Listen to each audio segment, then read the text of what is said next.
നാരായണം നമസ്കൃത്യ നരം ചൈവ നരോത്തമം ദേവീം സരസ്വതിം വ്യാസം തതോ ജയമുദീരയേത്. എല്ലാവർക്കും നമസ്കാരം. മഹാഭാരതം സഭാപർവം പാഞ്ചാലി വസ്ത്രാക്ഷേപം. ക്രൂരനായ ദുശാസനൻ്റെ ആജ്ഞാരീതിയിലുള്ള വാക്കുകൾ കേട്ട് പരിഭ്രമിച്ച ദ്രൗപദി എഴുന്നേറ്റു. രണ്ട് കൈകൾ കൊണ്ട് മുഖം പൊത്തിക്കൊണ്ട് സ്ത്രീകൾ നിന്നിരുന്ന ഭാഗത്തേക്ക് ഓടി. നിൽക്കടി എവിടെ ദാസി, നീ എങ്ങോട്ട് പോകുന്നു എന്നലറിക്കൊണ്ട് അവളുടെ പിന്നാലെ ഓടിച്ചെന്ന് അവളുടെ തലമുടിക്ക് ചുറ്റിപ്പിടിച്ച് വലിച്ചിഴച്ചു. ദ്രൗപദി പറഞ്ഞു, മൂടാ, ഞാൻ തീണ്ടാർന്നവളാണ്. ഒറ്റച്ചേല മാത്രമേ ഉടുത്തിട്ടുള്ളൂ. ഈ നിലയിൽ എന്നെ സഭയിലേക്ക് കൊണ്ടുപോകരുത്. നീ ഒറ്റ വസ്ത്രമേ ധരിച്ചിട്ടുള്ളൂവെങ്കിലും ഒന്നും ധരിച്ചിട്ടില്ലെങ്കിലും എനിക്കെന്താണ്? നീ ഞങ്ങളുടെ ദാസിയാണ്. ദാസികൾ വസ്ത്രം ധരിക്കണമോ വേണ്ടയോ എന്നൊക്കെ തീരുമാനിക്കേണ്ടത് ഞങ്ങളാണ്. നടക്ക്. തലമുടിമേലുള്ള വെടിമുറുക്കിക്കൊണ്ട് ദുശാസനൻ ആക്രോശിച്ചു. ദുശാസനൻ്റെ അതിക്രമം. അവൻ ദ്രൗപദിയെ വലിച്ചിഴച്ചു സഭയിൽ കൊണ്ടുവന്നു. തലമുടിയിലുള്ള പിടിവിടാതെ അങ്ങോട്ടും ഇങ്ങോട്ടും വലിച്ചു ഉലച്ച് ദ്രൗപദിയെ കഷ്ടപ്പെടുത്തിക്കൊണ്ടിരുന്നു. സഭയിലെത്തിയ ദ്രൗപദി സദസ്സിനെ ആകെ വീക്ഷിച്ചു. അവൾ ദയനീയമായി അവളുടെ ഭർത്താക്കന്മാരെ നോക്കി. നേരത്തെ തന്നെ കുപിതരായിരുന്ന അവർ തങ്ങളുടെ പത്നിയുടെ പരിതാപകരമായ അവസ്ഥ കണ്ടപ്പോൾ ക്രോധാവേശത്താൽ ജ്വലിച്ചു. എന്നാൽ അപ്പോഴത്തെ പരിതസ്ഥിതിയിൽ അവർക്ക് ഒന്നും ചെയ്യാൻ കഴിയുമായിരുന്നില്ല. ദ്രൗപദി പറഞ്ഞു, തീണ്ടാർന്ന് ഒറ്റ വസ്ത്രം മാത്രം ധരിച്ചിരിക്കുന്ന എന്നെ വലിച്ചിഴയ്ക്കുന്ന ഈ ദുഷ്ടനെ തടുക്കാൻ ആരുമില്ലാതായല്ലോ. ധർമ്മത്തിൻ്റെ ഗതി കാണുവാൻ ധർമ്മബുദ്ധികൾക്കേ കഴിയൂ. ഈ സഭയിൽ ധർമ്മബുദ്ധികളായുള്ളവർ ആരുമില്ലേ? ഭീഷ്മൻ്റെയും ദ്രോണൻ്റെയും വിതുരൻ്റെയും ഒക്കെ പൗരുഷം എവിടെ പോയി? കഷ്ടം. ഭരതന്മാരിൽ നിന്നും ധർമ്മം വിട്ടുപോയിരിക്കുന്നു. ക്ഷത്രിയ ധർമ്മം അവരിൽ നശിച്ചിരിക്കുന്നു. എടി ദാസി, ദാസി എന്ന് വിളിച്ചുകൊണ്ട് ദുശാസനൻ പൊട്ടിച്ചിരിച്ചു. കർണനും ശകുനിയും ബേഷ് ബേഷ് എന്ന് പറഞ്ഞ് ഏറ്റുചിരിച്ചു. ഇതെല്ലാം കണ്ട് ദുര്യോധനൻ തലയാട്ടി രസിച്ചുകൊണ്ടിരുന്നു. സഭയിലുണ്ടായിരുന്ന മറ്റുള്ളവരുടെ എല്ലാം മുഖം വാടി. എല്ലാവരും തല കുനിച്ചിരുന്നു. ഭീഷ്മൻ പറഞ്ഞു, സുഭഗേ, ധർമ്മത്തിൻ്റെ ഗതി അതിസൂക്ഷ്മമാണ്. അതുകൊണ്ട് നിന്റെ ചോദ്യത്തിന് ധർമ്മോചിതമായ മറുപടി പറയുവാൻ ഞാൻ അശക്തനാണ്. സ്ത്രീ ഭർത്താക്കന്മാർക്ക് വശകയാണ്. അന്നിലയ്ക്ക് യുധിഷ്ഠിരൻ അടിമപ്പെട്ടതോടുകൂടി നീയും അടിമപ്പെട്ടു. ചതി പ്രയോഗിച്ചാണ് യുധിഷ്ഠിരനെ തോൽപ്പിച്ചിരിക്കുന്നത്. എന്നാൽ യുധിഷ്ഠിരൻ സ്വമേധയാ ചൂതാട്ടത്തിൽ സംബന്ധിക്കുകയും താൻ തോറ്റിരിക്കുന്നുവെന്ന് സ്വയം സമ്മതിക്കുകയും ചെയ്തിരിക്കെ ഇക്കാര്യത്തിൽ മറ്റെന്തെങ്കിലും വിധി കൽപ്പിക്കാൻ അശക്തനായിരിക്കുന്നു. ദ്രൗപദി, ധർമ്മപുത്ര മഹാരാജാവ് സദാ ധർമ്മത്തിൽ ഉറച്ചു നിൽക്കുന്നു. എൻ്റെ ഭർത്താവിൽ ഞാൻ എപ്പോഴും ഗുണമേ കാണുന്നുള്ളൂ. ഞാൻ വാക്കുകൊണ്ടുപോലും ലേശം ദോഷം അദ്ദേഹത്തിൽ ആരോപിക്കുകയില്ല. അദ്ദേഹം സ്വമേധയാ ചൂത് കളിക്കാൻ വന്നതല്ല. അദ്ദേഹത്തെ നിർബന്ധിച്ചു വരുത്തി ചതിയെ തോൽപ്പിക്കുകയായിരുന്നു. അദ്ദേഹം തോറ്റ അടിമയായപ്പോൾ ഞാനും അടിമയായെങ്കിൽ അദ്ദേഹത്തെ കൊണ്ട് എന്നെ പന്തയം വെപ്പിച്ചത് എന്തിന്? അതുകൊണ്ട് തന്നെ അദ്ദേഹത്തിൻ്റെ അടിമത്വത്തോട് ചേർന്ന് ഞാനും അടിമയായതായി ശത്രുക്കൾ കരുതിയിരുന്നില്ലെന്ന് തീർച്ചയല്ലേ? ഇപ്രകാരം എതിരാളികൾ സമ്മതിച്ചു തന്ന സ്വാതന്ത്ര്യം ഞാൻ കൈവിടണം എന്നുണ്ടോ? സ്വതന്ത്രയായ എന്നെ അസ്വതന്ത്രൻ പണയം വെച്ചിരിക്കുന്നു. ഈ പണയം എങ്ങനെ സാധുവാകും? ഈ സഭയിൽ മക്കളും മരുമക്കളുമുള്ള പലരുമുണ്ടല്ലോ. അവർ എൻ്റെ ചോദ്യത്തിന് ശരിയായ മറുപടി തരണമെന്ന് ഞാൻ അവരോട് അപേക്ഷിക്കുന്നു. ഇതൊക്കെ കേട്ടിട്ടും ദുശാസനൻ ദ്രൗപദിയെ തൻ്റെ പിടിയിൽ നിന്നും മോചിപ്പിച്ചില്ല. തലമുടിക്ക് പിടിച്ച് കൂടെ കൂടെ വലിക്കുകയും അസഭ്യങ്ങൾ പറയുകയും ചെയ്തുകൊണ്ടിരുന്നു. ഇതെല്ലാം കണ്ടുകൊണ്ട് നിന്ന ഭീമന്റെ ക്ഷമ അസ്തമിച്ചു. അവൻ്റെ കണ്ണുകൾ രക്തവർണമായി. ക്രോധത്താൽ ചുണ്ടുകൾ വിറച്ചു. അവൻ ക്രോധത്തോടെ യുധിഷ്ഠിരനെ നോക്കി പറഞ്ഞു, മുഴുവൻ ധനവും രാജ്യവും ഞങ്ങളെ തന്നെയും പണയം വെച്ചു. എല്ലാം ശത്രുക്കളുടെ അധീനത്തിലായി. അതിലൊന്നും എനിക്ക് പരിഭവമില്ല.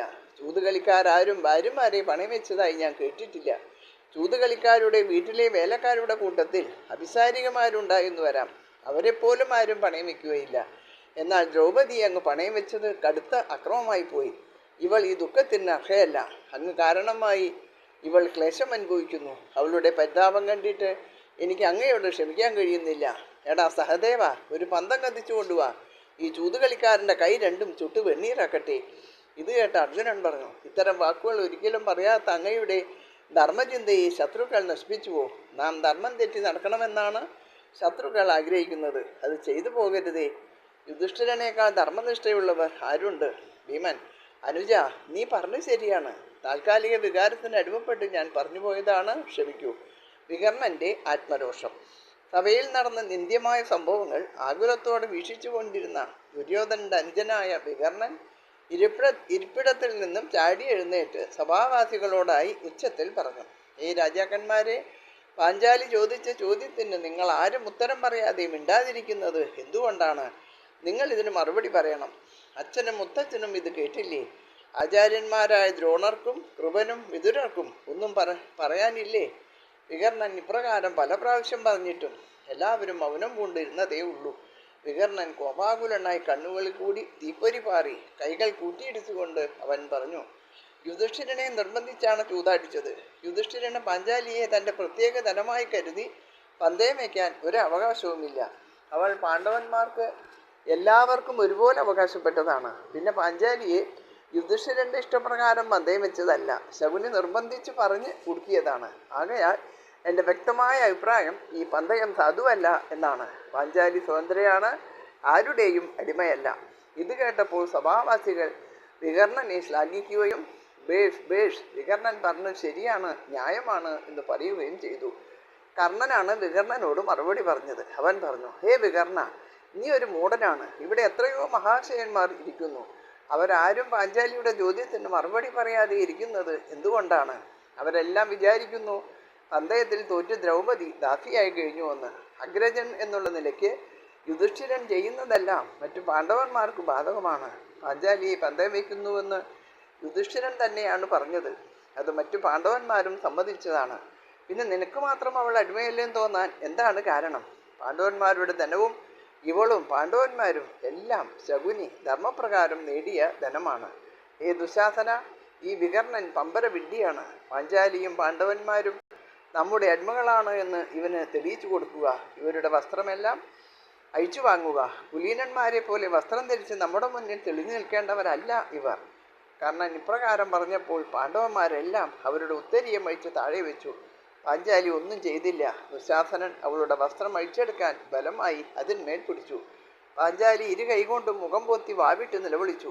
അബൽബാന്ധവനായ ശ്രീകൃഷ്ണനെ ധ്യാനിച്ചുകൊണ്ട് വിലപിച്ചു, കൃഷ്ണ, ഗോവിന്ദ, ജനാർദ്ദന, സർവാന്തര്യാമിയായ വിശ്വാത്മാവേ, ഞാൻ അപമാനിതയായി വലയുന്നത് അങ്ങ് കാണുന്നില്ലേ? അനാഥരക്ഷക, ഈ അഗതിയെ രക്ഷിക്കണമേ. അവൾ എല്ലാം വിസ്മരിച്ചും ഭഗവാന്റെ പാതാരബിന്ദങ്ങൾ മാത്രം ഏകാഗ്രമായി ധ്യാനിച്ചുകൊണ്ട് അവിടെ നിന്നു. എന്തൊരാശ്ചര്യം! ഏകവസ്ത്രം മാത്രം ധരിച്ചിരുന്ന പാഞ്ചാലിയുടെ വസ്ത്രം ദുശാസനൻ അഴിച്ചെടുത്തപ്പോൾ പാഞ്ചാലി മറ്റൊരു വസ്ത്രത്താൽ ചുറ്റപ്പെട്ടിരിക്കുന്നു. ദുശാസനൻ അതഴിച്ചെടുത്തപ്പോൾ ശരീരത്തിൽ വീണ്ടും വസ്ത്രം. ഓരോ വസ്ത്രം അഴിച്ചെടുക്കുമ്പോഴും മറ്റൊരു വസ്ത്രം കൊണ്ട് പാഞ്ചാലിയുടെ മേനി ആച്ഛാദനം ചെയ്യപ്പെട്ടുകൊണ്ടിരുന്നു. അങ്ങനെ ധർമ്മം അവളെ രക്ഷിച്ചു. ഈ അത്ഭുതം കണ്ടപ്പോൾ ആർപ്പുവിളികളും ആഹ്ലാദ പ്രകടനങ്ങളും കൊണ്ട് സഭാന്തരീക്ഷം മുഖരിതമായി. എല്ലാവരും പാഞ്ചാലിയെ വാഴ്ത്തി ദുശാസനനെ നിന്ദിച്ചു. ഇപ്രകാരം ഒരു അത്ഭുതം അവരാരും ഇതിനു മുമ്പ് എങ്ങും കാണുകയോ കേൾക്കുകയോ ചെയ്തിട്ടില്ല. ദുശാസനയുടെ വാശിയേറി അവൻ തുരുതുര വസ്ത്രങ്ങൾ ഒഴിച്ചുമാറ്റാൻ തുടങ്ങി. അപ്പോഴൊക്കെ പല നിറത്തിലുള്ള പുതിയ പുതിയ വസ്ത്രങ്ങൾ പാഞ്ചാലിയുടെ ശരീരത്തിൽ കണ്ടു. അഴിച്ചെടുത്ത വസ്ത്രങ്ങളുടെ കൂമ്പാരം ഒരു മല പോലെ സഭയിൽ ഉയർന്നു. ദുശാസനന്റെ കൈകൾ കുഴഞ്ഞ് അവൻ ക്ഷീണിതനായി നാണം കെട്ട് പിന്മാറി. ബാക്കി ഭാഗങ്ങൾ നമുക്ക് അടുത്ത വീഡിയോയിൽ കേൾക്കാം. എല്ലാവർക്കും നമസ്കാരം. സർവത്ര ഗോവിന്ദ നാമ സങ്കീർത്തനം.